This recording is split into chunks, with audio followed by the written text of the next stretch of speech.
everybody, it's Jenny, and today I'm sharing a video using the new Box of the Month kit from Not Too Shabby called Deck the Halls. So first we're going to take a quick peek at everything that comes in the kit. You can find the links to the Box of the Month kit and the individual items listed in the description below that will take you to the Not Too Shabby shop. So first up we have this Country Kitchen Collection sequin mix.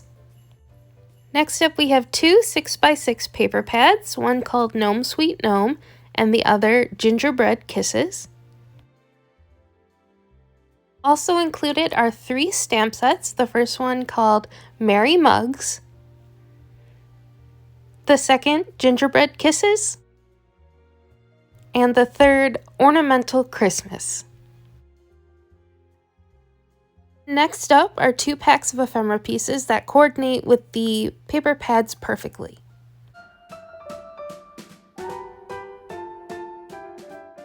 So for my project today, I'm going to be using the Gingerbread Kisses paper pad and ephemera pieces, as well as some light blue 12x12 pieces of cardstock from my stash.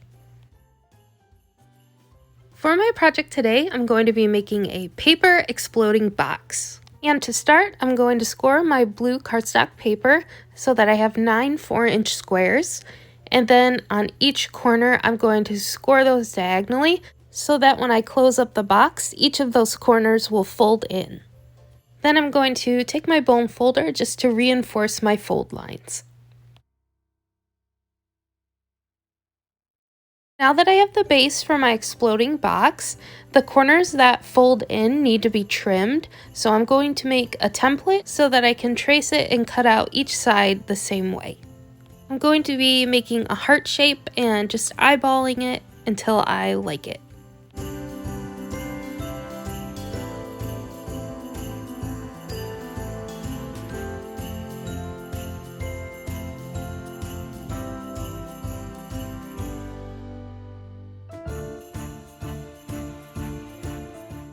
Once all my corners are trimmed, I'm just going to take an eraser and remove any pencil marks and then test out to see how my box folds up and then start on the lid.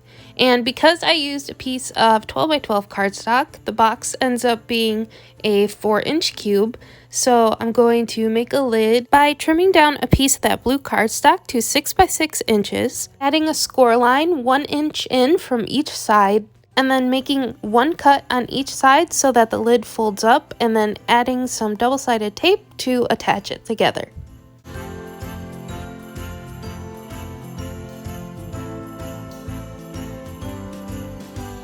Once the lid is complete, I'm going to test the fit on the box and then start on the inside flaps. And I'm going to do that by taking 2 more pieces of that blue cardstock and trimming down one to an 11-inch square and the second to a 10-inch square. Then I'm going to score each of those the same way I did for the base of the box. Except this time, I'm not going to worry about the diagonal score lines on each of the corners. And instead, I'm going to trim them out.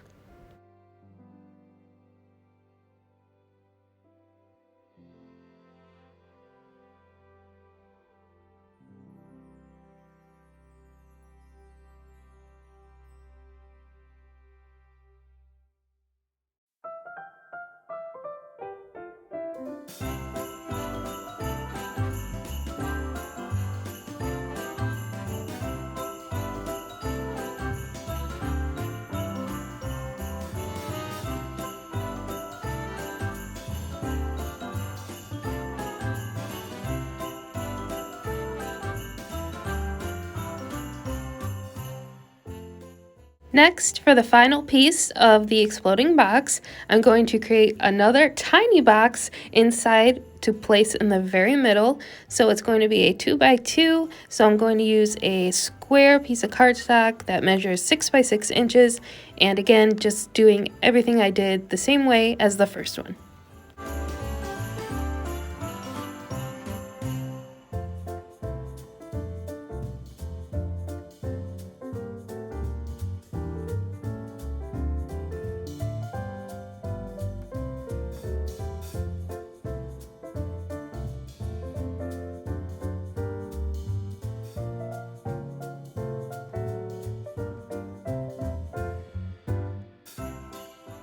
Next, I'm going to make the lid for the tiny box, and I'm going to do that by trimming down a square to 4 inches and then scoring in 1 inch from each side, and just doing the same thing I did, except I didn't really like how large the lid looked in comparison to the smaller box, so I did go around and trim off about a 1/2 inch from each side so that the lid of the box was a little smaller.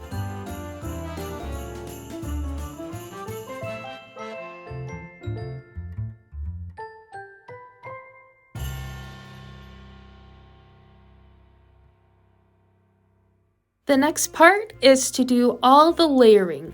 So I wrote out all the sizes and created my layering templates, and it's just a lot of cutting and deciding on which patterns to use. So after I go through and show what all the patterns are included in this paper pad, I will be back with all my layered pieces.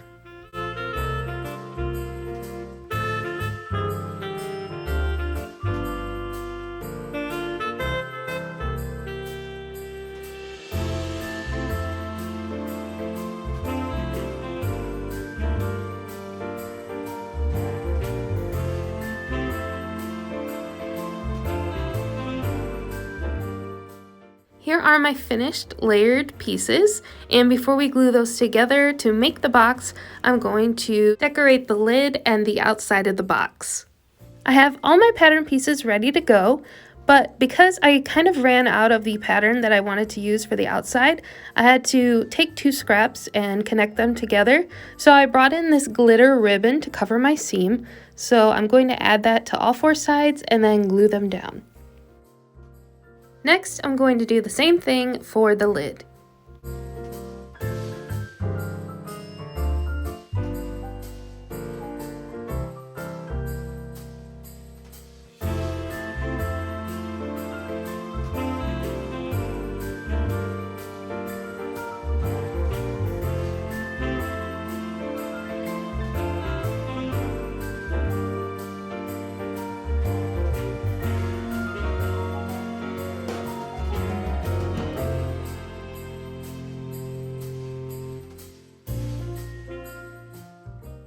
Now that all my pieces are decorated, I'm going to go ahead and assemble the box. You'll see that the bottom piece is a little ripped up because I attempted to use hot glue, but I wasn't quick enough, so it dried before I could glue the other layer on. So I just peeled it off, and I'm using some more of the double-sided tape and a little extra liquid glue.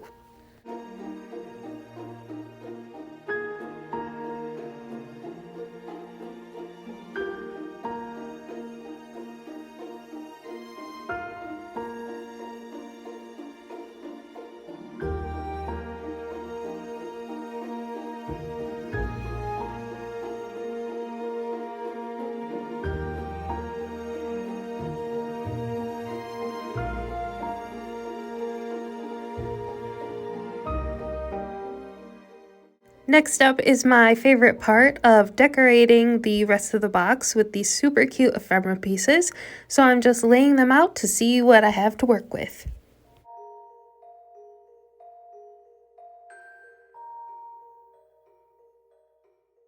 I picked out the ephemera piece for the top of my box, but I wanted to create a bit of a dimensional embellishment, so I thought a crepe paper rosette would be cute.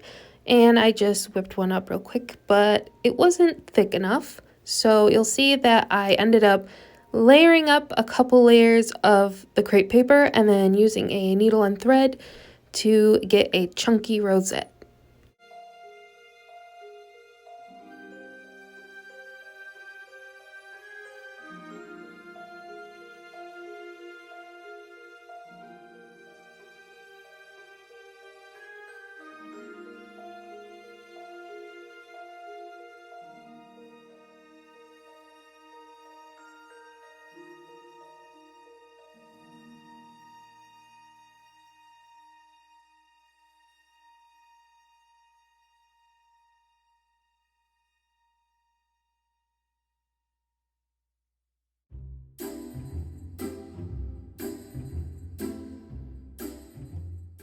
Once I tied my rosette together, it wasn't quite as together as I would like, so I just pulled in my hot glue gun to get it to hold the shape that I wanted, and I also trimmed it down so it wasn't quite as big.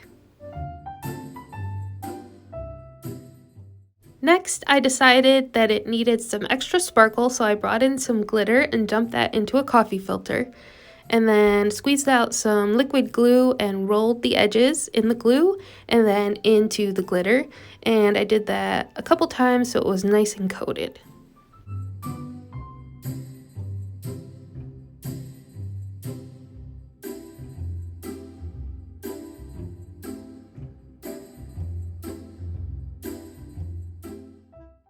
Once my rosette was finished, I started to layer up the lid, but then decided I should probably set it aside to dry a little more, and instead started to decorate the panels on each of the flaps inside the box. So my plan for each flap is to create a little pocket or something that can hold a photo, a journaling card, ephemera, a gift card, or anything really that you'd like to include inside. So to do that, I'm using a bunch of my little scraps to create the little pockets or little corners to hold those things.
Now that I've got the inside of the box complete, I'm going to finish my lid by layering up my rosette and my ephemera, and I also brought in some gold brown thread that matches the little gingerbreads, and I'm just arranging that underneath, and then I'm going to hot glue everything together.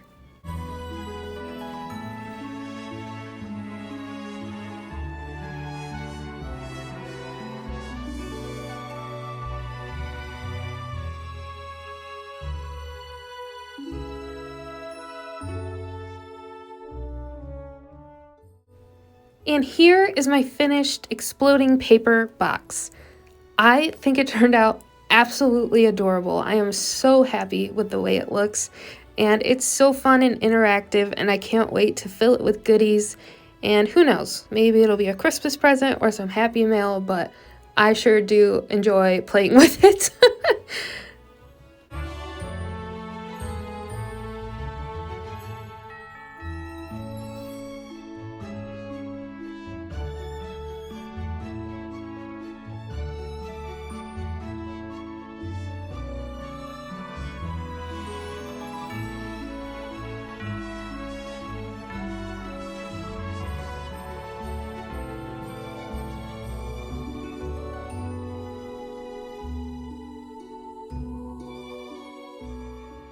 And for the tiny little surprise in the center, I ended up making a sequin mix that matches the paper collection. And it fits so perfectly in this cute little jar, in the cute little box, and guess what? The whole thing is so cute. I had such a fun time making this, and I hope you had fun watching. So thank you so much for being here, and if there's anything you've seen that you are interested in, you can find those linked in the description box below. And until next time, I'll see you later. Bye!